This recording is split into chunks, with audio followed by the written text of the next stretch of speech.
Now we will start with section 284 कि वो कल का जो हुआ था उसको पहले हम रिवाइज करेंगे। First we will revise previous sections and then we will proceed for further sections. तो कल हम लोगों ने 284 किया था। यहाँ से हम लोग शुरू करेंगे एंड फिर उसके बाद फिर आगे करते हैं।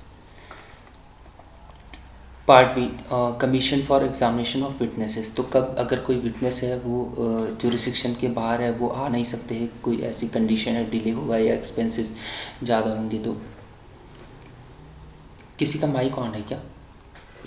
तो 284 में है कि अब इसमें पार्ट बी में कमीशन कब इशू किया जाएगा अगर कोई विटनेस है वो जुरिस्डिक्शन के बाहर है, या मतलब उनको जब तक बुलाया जाएगा, डिले होगा एक्सपेंसेस या इनकन्वीनियंस की वजह से, ऐसी कौन सी सिचुएशन है जब कमीशन इशू किया जा सकता है, कमीशन इशू किया जाएगा। भेजे जाएंगे कि उसी जुरिस्डिक्शन में ये या वहाँ पे उनको एग्जामिन किया जाए। तो जब ऐसा होगा तो किस कंडीशन में होगा, ये 284 में है। व्हेन अटेंडेंस ऑफ विटनेस में be dispense with and commission issue. तो कब जो है जो विटनेस है उसकी जो अटेंडेंस है उसको ख़त्म किया जाएगा, उसको नहीं बुलाया जाएगा एंड उस जहाँ पे है वहाँ पे कमीशन इशू किया जाएगा एंड वहाँ पे उसको एग्जामिन किया जाएगा। ऐसी कौन सी कंडीशन है, वो 284 में है। इस सबसेक्शन 1 बोलता है, whenever in the course of any inquiry, trial or other proceeding under this code it appears to a court or magistrate that the examination of a witness is necessary for the ends of justice and that the attendance of such witness cannot be procured without an amount of delay, expense or inconvenience which under the circumstances of the case would be unreasonable, the court or magistrate may dispense with such attendance and may issue a commission for examination of witness in accordance with the provisions of this chapter। तो यहाँ पे बोल रहा है कि जब कोई inquiry, trial या कोई भी प्रोसीडिंग ऐसे चल रही है उसमें जो है मजिस्ट्रेट को लगता है कि बिना देरी किए हुए या एक्सपेंसेस बहुत ज़्यादा या इनकन्वीनियंस ऐसे होगा उसको बुलाना, तो उसकी जो विटनेस है उसकी अटेंडेंस सिक्योर नहीं की जा सकती इन सभी रीजंस की वजह से, तब वो कोर्ट या मजिस्ट्रेट क्या करेंगी, कमीशन इशू करेंगी। में issue commission for the examination of witness in accordance with the provisions of this chapter. तो इस चैप्टर के अकॉर्डिंग, मतलब इस चैप्टर में जो कमीशन इशू किया जाता है उसमें जो भी प्रोविजंस दिए गए कि किस तरह से इशू किया जाएगा एंड कैसे उसका एग्जामिनेशन होगा, उसके अकॉर्डिंग फिर वहाँ पे उसका एग्जामिनेशन होगा। तो फिर वो कोर्ट या मजिस्ट्रेट जो है कमीशन इशू करेंगे और वहाँ पे उसका एग्जामिनेशन होगा उस विटनेस का। किस विटनेस का?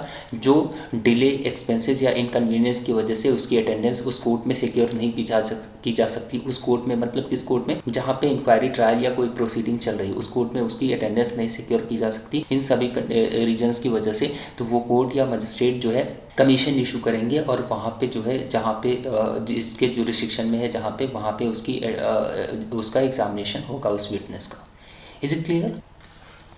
Now proviso, इसमें है provided that the examination of the president, vice president of India or governor of a state or administrator of a union territory as uh, as as a witness is necessary for the ends of justice, a commission shall be issued for the examination of such a witness। यहाँ पे बोल रहे हैं कि अगर कोई president है या वाइस प्रेसिडेंट है या गवर्नर है या एडमिनिस्ट्रेटर है यूनियन टेरिटरी के, उनको एज अ विटनेस किसी केस में एग्जामिन किया जाना है तो उस कंडीशन में उनको नहीं बुलाया जाएगा, उसके लिए कमीशन इशू किया जाएगा एंड फिर जो है उनको एग्जामिन किया जाएगा। तो अभी आगे आएगा, आगे के सेक्शंस में आएंगे कि वो जो मजिस्ट्रेट है जिनको कैसे एग्जीक्यूट किया जाना है। अभी तो ये कंडीशन बता रहे हैं कि किस कंडीशन में कमीशन इशू किया जाएगा एंड जब आगे आएगा कि कैसे उसको एग्जीक्यूट किया जाएगा, तो जो और किसको वो कमीशन इशू किया जाएगा, किसको डायरेक्ट किया जाएगा, तो सीएमएम, सीजीएम या जिनको भी ऐसे किया जाएगा, तो या तो वो खुद ही जा करके उसको एग्जामिन करेंगे या उसको समन करके बुलाएंगे। तो यहाँ पे जो ये प्रोविजो बोल रहा है कि प्रेसिडेंट या वाइस प्रेसिडेंट या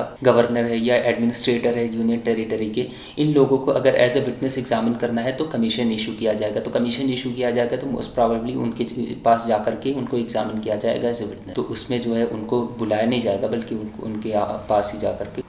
and now subsection 2, the court may, when issuing a commission for the examination of a witness for the prosecution, direct that such amount as the court considers reasonable to meet the expenses of the accused including the pleader's fees be paid by the prosecution। तो अब यहाँ पे subsection 2 में ये provision तो clear हो गया कि वहाँ पे फिर वो अगर प्रेसिडेंट या गवर्नर है तो कमीशन इशू, उस कंडीशन में जो है अगर उनको एज अ विटनेस एग्जामिन करना है तो कमीशन इशू किया जाएगा। एंड सबसेक्शन 2 बोलता है कि अगर प्रोसिक्यूशन की कोई विटनेस है उनको एग्जामिन करना है तो उनको एग्जामिन करने के लिए अभी प्लीडर या फिर वो उस जो अक्यूज्ड है उसके जो प्लीडर है या तो वो जाएंगे या तो वो पार्टी, क्योंकि आगे है प्रोविजंस उसमें ये है कि वो पार्टी खुद भी अगर कस्टडी में नहीं है तो वो भी जा सकती है या उसके एडवोकेट जा सकते हैं उसको एग्जामिन करने के लिए। तो अब जब वो जाएंगे उसको एग्जामिन करने के लिए, यहाँ पे किसकी गलती हो रही, प्रोसिक्यूशन विटनेस आ नहीं सकता है। तो अक्यूज अगर वहाँ पे जाएगा तो उसके जो भी रीजनेबल एक्सपेंसेस होंगे कोर्ट ये ऑर्डर कर सकती है कि वो प्रोसिक्यूशन उसको।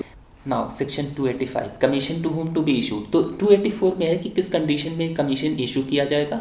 तो अगर जो विटनेस है वो जुरिस्डिक्शन में नहीं है या उसको जब तक बुलाया जाएगा देरी हो जाएगी या फिर उसको वो एक्सपेंसेस बहुत ज़्यादा होंगे या इनकन्वीनियंस की वजह से उसको नहीं बुलाया जा सकता है, तो उस कंडीशन में कमीशन इशू किया जाएगा।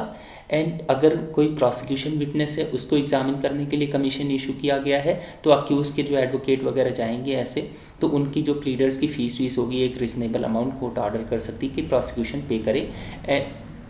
And now 285 commission to whom to be issued, किसको कमीशन इशू किया जाएगा।